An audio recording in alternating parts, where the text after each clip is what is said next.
ان کی ڈانٹ صرف میرے لیے اور دھڑکن کے لیے پیار ہی پیار۔ اگر میں ان سے پارٹی کے لیے پیسے مانگوں تو وہ انکار کر دیتے، لیکن اگر دھڑکن مانگے تو اسے دے دیتے۔ میں چند پیسوں کے لیے اپنے دوستوں میں شرمندہ ہو کے رہ جاتی تھی، اور دھڑکن پتہ ہے آپ کو، بلیوں کے بچوں کے ساتھ میرے باپ کے پیسے اڑاتی تھی۔ ساری زندگی میرے باپ نے مجھے کچھ نہیں دیا سوائے مقدم شاہ۔ ان کی آخری سانسیں میرا فائدہ کر گئیں۔ اس دن میں مقدم شاہ کے سامنے روتی حالت میں آئی، پھر سارا الزام حوریہ پر لگا دیا کہ یہ سب کچھ حوریہ کی وجہ سے ہوا ہے۔ وہ لوگ حوریہ کو اٹھانے والے تھے لیکن غلطی سے مجھے اٹھا لیا۔ میں نے کہا کہ میں ایسی حالت میں اپنے باپ کے سامنے نہیں جا سکتی، مجھے مرنے دو، اور میں نے خودکشی کا ڈرامہ کیا۔ مقدم سائی نے مجھے بہت سمجھانے کی کوشش کی کہ وہ میری شادی کسی بھی بہت اچھے انسان سے کروائیں گے، لیکن میں نہ مانی۔ میں نے کہا میں اس اپارٹمنٹ سے باہر اسی کنڈیشن میں جاؤں گی جب وہ مجھے اپنا نام دیں گے، ورنہ وہاں سے باہر صرف میری لاش لے کے جائیں گے۔ پھر کیا تھا، مجبور ہو کے مقدم سائی نے وہی قریب ایک مسجد میں مجھ سے نکاح کر لیا، پر میں بن گئی مسز مقدم شاہ، اور میں ہی رہوں گی مسز مقدم شاہ، کیونکہ آپ کی آئیڈیا نے کمال کا کام کیا ہے ساسو ماں۔ وہ نازیہ کو اپنے گلے سے لگاتی محبت سے بولی۔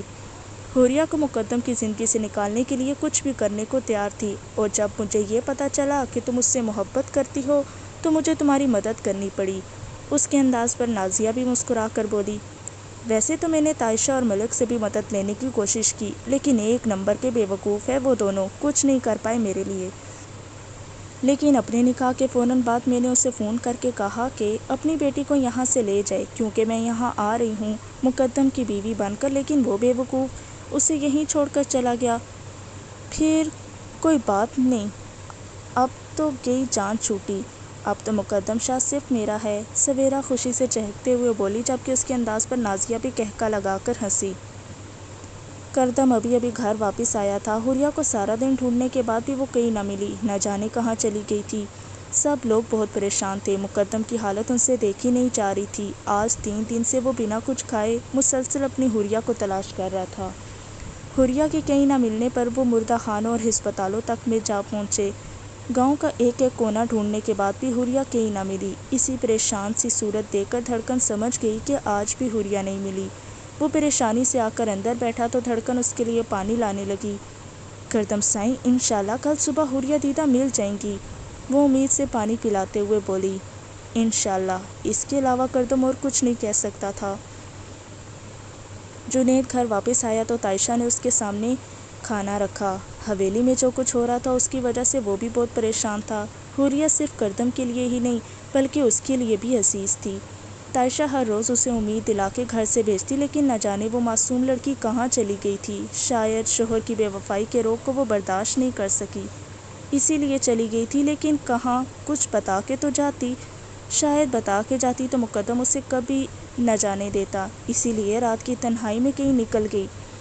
وہ نہ تو کردم کے پاس گئی تھی اور نہ ہی ملک کے پاس، آخر کہاں جا سکتی تھی وہ؟ تائشہ سوچ سوچ کے پاگل ہو چکی تھی۔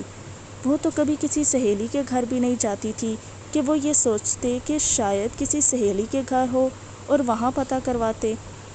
مقدم سائیں کی حالت بہت بری ہے، وہ 3 دن سے کھانا نہیں کھا رہے، کھانا تو دور کی بات انہوں نے پانی تک نہیں پیا، اور ضد لگا کے بیٹھے ہیں کہ جب تک حوریہ بھابھی واپس نہیں آ جاتی تب تک وہ کچھ نہیں کھائیں گے۔ جنید نے 2 نوالے لیتے ہوئے کھانا چھوڑ دیا۔ کیسے کھائیں وہ کھانا، وہ تو بچپن سے ہی حوریہ سے محبت کرتے ہیں، تائشہ کی زبان سے بے اختیار نکلا تو جنید اسے دیکھنے لگا۔ تمہیں کیسے پتا کہ وہ بچپن سے اس سے محبت کرتے ہیں؟ جنید نے اسے دیکھتے ہوئے پوچھا تو وہ اس کے قریب ہی بیٹھ گئی۔ میں 13 سال کی تھی جب میں ایک دن لالا کے کمرے میں گانوں کی کچھ CDs لینے گئی، وہ بھی ان کی اجازت کے بغیر چھپ کر، اور جب میں نے وہاں ان کی الماری کھولی تو پتہ ہے میں نے کیا دیکھا؟ حوریہ کے چھوٹے چھوٹے کپڑے جو وہ غریبوں کو دے دیتی تھیں۔ ہماری بہت سی گڑیاں ہوا کرتی تھی نا، میں اور حوریہ ان سے کھیلا کرتے تھے تو اکثر ان کے بال ٹوٹ جاتے تھے، ہم وہ گڑیاں پھینک دیتی تھی۔ لیکن آپ کو پتہ ہے جنید سائیں، میں نے ان کی الماری میں وہی بنا بالوں والی گڑیاں تو کبھی بنا ہاتھ پیر والی گڑیاں دیکھیں، اور صرف گڑیاں ہی نہیں، حوریہ جو کہ کینڈیز کھاتی تھی نا، میں نے اب کینڈیز کے ریپرز ان کی الماری میں دیکھے۔ حوریہ کی پرانی جوتیاں ٹوٹ جاتی تھی، حوریہ کے اسکول کی پرانی کاپیاں جو ختم ہو چکی تھیں، جو چیزیں وہ پھینکتی تھی مقدم لالا وہ چیز بھی اپنے پاس رکھتے تھے، کیونکہ حوریہ نے ان چیزوں کو چھوا ہوتا تھا جب مقدم لالا نے مجھے ان سب چیزوں کے ساتھ دیکھا تو بہت ڈانٹا اور کمرے سے باہر بھیج دیا۔ اور پھر منگنی والی رات میں نے چھت پر مقدم لالا اور کردم سائیں کی باتیں سنی، جہاں مقدم لالا نے کردم سائیں کو یہ بتایا کہ وہ حوریہ سے محبت کرتے ہیں، وہ بھی آج سے نہیں بچپن سے۔ اگر مقدم لالا نے سویرا سے نکاح کیا ہے تو یقین کریں اس کے پیچھے بہت بڑی وجہ ہے، ورنہ مقدم شاہ حوریہ کے ساتھ بے وفائی کرے یہ ممکن ہی نہیں۔ لیکن حوریہ کو یہ قدم نہیں اٹھانا چاہیے تھا۔ ایک بار تو مقدم لالا کے بارے میں سوچتی، تائشہ غصے سے کہتی برتن اٹھاتے اندر جا چکی تھی، جبکہ مقدم کی محبت کا سوچتے ہوئے جنید نے اپنے آپ سے وعدہ کیا تھا کہ وہ حوریہ کو واپس ضرور لائے گا۔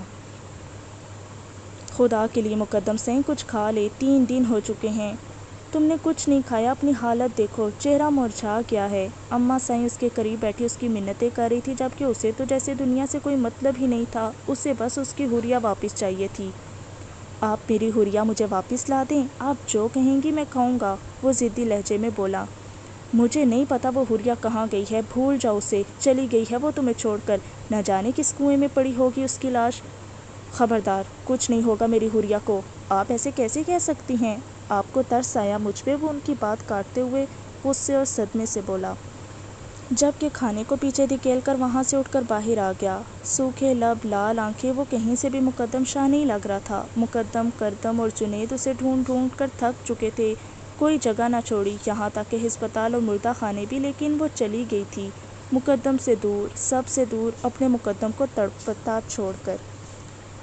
مقدم کب تک چلے گا یہ سب کچھ؟ اپنی حالت دیکھو میرے بچے، خدا کے لیے سمجھنے کی کوشش کرو کہ تم نے کیا حالت بنا رکھی ہے اپنی۔ ہم لوگ حوریہ کو ڈھونڈنے کی کوشش کر رہے ہیں، انشاءاللہ وہ مل جائے گی۔ کب ملے گی دادا سائیں؟ جب مقدم شاہ مر جائے گا، جب اس کی سانسیں ختم ہو جائیں گی، یا جب یہ دل دھڑکنا بند ہو جائے گا؟ دادا سائیں اسے کہیں کہ جب تک مقدم شاہ زندہ ہے تب تک وہ واپس آ جائے، میری محبت کو اور امتحان نہ لے، اس کا مقدم مر جائے گا۔ دادا سائیں نے آج زندگی میں پہلی بار مقدم کو اس طرح سے بکھرتے دیکھا تھا۔ جو قدم حوریہ نے اٹھایا تھا اس پر دادا سائیں کو بہت غصہ تھا، جو بھی تھا حوریہ کو گھر نہیں چھوڑنا چاہیے تھا۔ دادا سائیں اسے ہمیشہ سے بہت سمجھدار سمجھتے تھے، وہ اس سے احمقانہ حرکت کی امید نہیں رکھتے تھے۔ آج 3 دن سے وہ لوگ حوریہ کو تلاش کر کر کے تھک چکے تھے۔ ایک تو حوریہ کی ٹینشن انہیں کھائی جا رہی تھی، اوپر سے مقدم کی حالت، اسے اس طرح سے تڑپتا ہوا نہیں دیکھ پا رہے تھے۔ مقدم کچھ تو کھا لو بیٹا، دیکھو اپنے دادا کو اس طرح سے نہ ستاؤ، تمہارے آگے ہاتھ جوڑتا ہوں۔ دادا سائیں یہ آپ کیا کر رہے ہیں؟ وہ ان کے بندھے ہوئے ہاتھوں کو تھام کے بولا۔ کھانا کھا لو، ہم تمہیں ایسے نہیں دیکھ سکتے، دادا سائیں نے منت بھرے لہجے میں کہا کہ وہ انکار نہیں کر سکا۔ دن گزرتے جا رہے تھے اور حوریہ کا کہیں کوئی پتہ نہیں چل رہا تھا۔ آج اسے گھر سے غائب ہوئے 20 دن ہو چکے تھے۔ کہیں نہ ملنے کے بعد امید ختم ہوگی، شاید نہیں، یقیناً وہ اس سے اتنی دور جا چکی تھی کہ وہ کبھی اسے واپس ڈھونڈ نہ پائے۔ پولیس اس کا کوئی پتہ نہیں لگا پائی تھی۔ مقدم شاہ اب بھی دیوانوں کی طرح ہر طرف اس کی تلاش میں جاری تھا۔ کردم مقدم کو تلاش کر رہا تھا، نہ جانے وہ کہاں چلا گیا تھا۔ پچھلے کچھ دنوں سے تو ایک بار پھر سے شراب خانے جانا شروع کر چکا تھا۔ شادی کے بعد تو اس نے شراب پینا بالکل ہی ترک کر دیا تھا، لیکن اب ایک بار پھر سے وہی سب کچھ کرنے لگا تھا جو شادی سے پہلے کرتا تھا۔ اس کی سوجی آنکھیں اس بات کی گواہی تھی کہ وہ شب بھر حوریہ کی یاد میں ان کا حشر کرتا ہے۔ ہر جگہ تلاش کرنے کے بعد وہ اسے ندی کے قریب بیٹھا نظر آیا۔ مقدم سائیں آپ یہاں کیا کر رہے ہیں؟ میں پاگلوں کی طرح صبح سے آپ کو ڈھونڈ رہا ہوں، حوریہ کی واپسی کی خبر لائے ہیں آپ؟ مقدم نے نا امیدی سے دیکھتے ہوئے کہا تو وہ نظر چرا گیا۔ نہیں، لیکن ہم ڈھونڈ رہے ہیں مقدم سائیں، کردم نے اب بھی امید سے کہا۔ کردم سائیں اگر اسے ملنا ہوتا تو کب کی مل چکی ہوتی، میری غلطی اتنی بڑی تو نہ تھی کہ جس کی مجھے اتنی بڑی سزا ملتی، کیا اس نے ایک بار نہیں سوچا میں اس کے بغیر کیسے جیوں گا؟ آنکھوں کی سرخ لکیر پھر سے بھیگنے لگی۔ مقدم نے شاید کبھی حوریہ کے بغیر جینے کا سوچا بھی نہ تھا۔ کردم سے اس کی حالت نہ دیکھی گئی تو وہ اسے اپنے سینے میں بھینچ گیا۔ ہم آپ سے کہہ رہے ہیں مقدم سائیں، ہم اسے ڈھونڈ لیں گے، میں اسے ڈھونڈ نکالوں گا۔ وہ اسے اپنے سینے سے لگائے کسی بچے کی طرح بہلا رہا تھا۔ سب کے ساتھ ساتھ اسے بھی حوریہ کی بہت ٹینشن ہو رہی تھی، نہ جانے وہ کہاں چلی گئی تھی۔ ابھی وہ یہی سب کچھ سوچ رہی تھی جب دروازہ بجا۔ وہ ابھی تو دروازہ بند کر کے آئی تھی، جنید تو نہیں تھا، وہ تو جا چکا تھا، پھر کون ہو سکتا ہے؟ وہ کنفیوز سی دروازے کی طرف بڑھی۔ اس نے جیسے ہی دروازہ کھولا دروازے پر کھڑے شخص کو دیکھ کر حیران رہ گئی۔ 6 فٹ لمبا قد، بھوری آنکھیں، کسرتی جسامت، گھنی مونچھیں، کاندھے پہ کالی چادر ڈالی ہوئی، ڈیشنگ پرسنالٹی۔ وہ خوبصورتی کا منہ بولتا ثبوت تھا۔ عائشہ اسے دیکھ کر کھل اٹھی۔ حیدر بھائی، آپ پاکستان کب آئے؟ وہ بنا سلام دعا کیے فوراً اس کے سینے سے جا لگی، جبکہ اس شخص نے مسکراتے ہوئے اسے اپنے سینے سے لگاتے محبت سے اس کا ماتھا چوما۔ سوچا میری گڑیا نے تو مجھے یاد نہیں کیا۔ کوئی بات نہیں، میں خود ہی آ جاتا ہوں۔ تمہاری شادی ہو گئی تاشی؟ مجھے کسی نے بتایا بھی نہیں۔ تمہاری منگنی تو کردم سائیں سے ہوئی تھی نا؟ تم یہاں اس چھوٹے سے مکان میں کیا کر رہی ہو؟ وہ حیرت سے پوچھتے ہوئے اسے دیکھ رہا تھا جب عائشہ نے مسکراتے ہوئے اسے اندر کھینچا۔ کیا بھائی دروازے پر کھڑے ہو کر سب کچھ پوچھیں گے؟ کیا بہن کے گھر نہیں آئیں گے؟ اماں سائیں سے ملے؟ عائشہ مسکراتے ہوئے اس کا بازو تھامے اسے اندر لاتے ہوئے پوچھنے لگی۔ عائشہ، میں نے تمہیں کتنی بار کہا ہے اس عورت کا نام مت لیا کرو میرے سامنے۔ اس گھر میں میرا تعلق صرف میری بہن سے ہے۔ پاکستان آتے ہی سب سے پہلی خواہش تم سے ملنے کی جاگی۔ تم سوچ بھی نہیں سکتی میں نے تمہیں کتنا مس کیا۔ اور اب تم مجھے سب کچھ بتاؤ، کیا ہے؟ تم یہاں کیا کر رہی ہو؟ وہ اس کے ساتھ بیٹھک میں جاتا کرسی پر بیٹھتے ہوئے بولا۔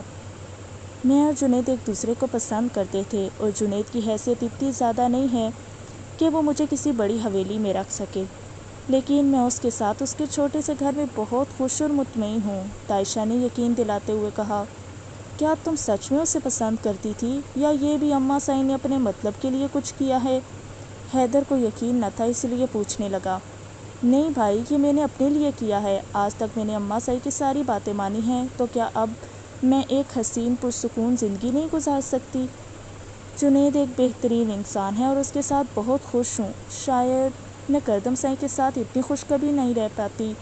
عائشہ نے یقین دلایا تو وہ بھی پرسکون سے انداز میں مسکرا دیا۔ میں تمہارے لیے کچھ تحفے لایا ہوں، تم چیک کر لو کہ میں تمہاری لسٹ کی ساری چیزیں لے آیا ہوں یا نہیں۔ اگر کچھ چھوٹ گیا ہے تو پھر سے لے آؤں گا، باقی جو مرضی چھوٹ جائے، میک اپ کی کوئی چیز نہیں چھوٹنی چاہیے، وہ ضدی انداز میں بولی۔ بالکل میری جان، میں تمہاری ساری چیزیں لے آیا ہوں، لیکن پھر بھی ایک آخری نظر دیکھ لو۔ وہ اپنے فون پر ملازم کو میسج کرتے ہوئے بولا تو ملازم اگلے ہی لمحے گاڑی میں رکھی ہوئی اس کی ساری چیزیں اٹھا کر اندر لے آیا، اور پھر عائشہ نے بنا کسی ہچکچاہٹ کے اپنی ساری چیزیں چیک کی۔ ایسے ہی تو نہیں کہتی میرے بھائی ورلڈ کا سب سے بیسٹ بھائی ہیں، آپ کبھی کچھ نہیں بھولتے، عائشہ چہکتے ہوئے انداز میں کہا، جبکہ اس کے گھر کے باہر گاڑی کھڑی دیکھ کر محلے والے جنید کو فون کر چکے تھے۔ اس کی وجہ سے جنید فوراً ہی واپس آ گیا۔ آخر کون ہو سکتا ہے؟ شاید ملک۔ اگر ملک ہوا تو آج وہ اس کی اوقات ضرور یاد دلائے گا۔ لیکن سامنے اس نوجوان کو دیکھ کر ایک پل کے لیے پریشان ہو گیا۔ آخر وہ کون ہو سکتا ہے؟ لیکن جب اسے قریب سے دیکھا تو 8 سال پہلے والی ملاقات یاد آئی۔ تو رضوانہ پھوپھو سائیں کا بڑا بیٹا تھا، جو ان کے ساتھ نہیں بلکہ اپنے دادا اور دادی کے ساتھ رہتا تھا۔ اس کے دادا اور دادی عائشہ کو بھی اپنے پاس رکھنا چاہتے تھے۔ اپنے جوان بیٹے کی موت پر نڈھال انہوں نے رضوانہ کی بہت منتیں کی کہ وہ گھر واپس آ جائے، لیکن وہ نہ مانی، یہاں تک کہ اپنے بچوں کو بھی لے آئے۔ لیکن حیدر اس وقت 9 سال کا تھا، اپنے دادا اور دادی کو تڑپتے ہوئے نہ دیکھ سکا اور اپنے دادا دادی کے پاس واپس چلا گیا۔ وہ لوگ عائشہ کو بھی چاہتے تھے، لیکن عائشہ کو اس وقت ایک ماں کی ضرورت تھی۔ سچ تو یہ تھا کہ رضوانہ جیسی ماں کی ضرورت ان دونوں کو نہیں تھی۔ عائشہ کو اتنا خوش دیکھ کر جنید کو بھی بہت خوشی ہوئی، جبکہ جنید کو اندر آتا دیکھ کر وہ اپنی کرسی سے کھڑا ہو کر اسے اپنے گلے لگانے لگا۔ امریکہ میں پڑھا لکھا، کروڑوں میں کھیلتا شخص مغرور نامی چیز سے بے خبر تھا۔ کیسے ہیں آپ بھائی جان؟ اس کے لہجے میں احترام تھا، جبکہ جنید عمر میں اس سے چھوٹا تھا، لیکن شاید وہ جانتا تھا کہ بہن کے شوہر کو عزت دینا ہر بھائی کا فرض ہے۔ میں بالکل ٹھیک ہوں، آپ سنائیں کیسے ہیں؟ حیدر سائیں، بہت خوشی ہوئی آپ کو اتنے سالوں کے بعد دیکھ کر۔ بہت شکریہ جنید بھائی، اب میں چلتا ہوں، بہت دن ہو گئے پاکستان آئے ہوئے، ابھی تک دادا سائیں اور دادی سائیں سے نہیں ملا، پہلے میں ان سے مل لوں، پھر میں جلدی ہی دوبارہ چکر لگاؤں گا۔ ارے نہیں حیدر بھائی، ابھی تو آپ نے کچھ کھایا پیا نہیں، بلکہ میں کچھ بناتی ہوں۔ وہ چیزیں دیکھنے میں اتنی مصروف ہو گئی کہ حیدر سے کچھ پوچھ بھی نہ سکی۔ حیدر دنیا کا واحد شخص ہے جس کے سامنے عائشہ خوب نخرے کرتی تھی۔ گڑیا، میں پہلی بار تمہارے گھر آیا ہوں، آخری بار نہیں، اب تو کوئی پابندی بھی نہیں ہے، جب میرا دل چاہے گا میں اپنی گڑیا سے ملنے آؤں گا، اب مجھے اس عورت کی شکل دیکھنے کی ضرورت نہیں ہے۔ وہ جنید کے سامنے بھی اپنی نفرت بیان کرنے کے لیے پیچھے نہ ہٹا۔ ہاں بالکل، آپ جب چاہیں یہاں آ سکتے ہیں، آخر آپ کی بہن کا گھر ہے، جنید نے خوش دلی سے مسکرا کر کہا۔ تو ٹھیک ہے، پھر ملاقات ہوگی۔ وہ جنید سے بغلگیر ہوتے ہوئے تائشہ کو اپنے سینے سے لگا گیا، جبکہ اس کے جانے کے بعد ایک بار پھر سے وہ اپنی ساری چیزیں دیکھنے میں مصروف ہو گئی۔ جنید کل ہی اس کے لیے نئے کپڑے لایا تھا، گلابی سوٹ میں وہ کھلتا گلاب ہی لگ رہی تھی، کھلی کھلی سی خوشی سی۔ اس نے ایک نظر ان سب چیزوں کی طرف دیکھا۔ وہ شخص جانتا تھا کہ اپنی بہن کو وہ کون سے تحفے دے کر خوش کر سکتا ہے، جس سے بہن بھی خوش ہو جائے اور بہنوئی بھی شرمندہ نہ ہو۔ حیدر میں دکھاوا نہ تھا، کبھی کسی پر اپنی دولت کا رعب نہیں جماتا تھا، لیکن اس کے باوجود بھی اس کی ماں کو اپنے باپ کی دولت چاہیے تھی، اور اس دولت کے لیے وہ اپنا بیٹا تک اپنے سسرال چھوڑ آئی، اور یہی وجہ تھی کہ وہ اپنی ماں سے بے انتہا نفرت کرتا تھا۔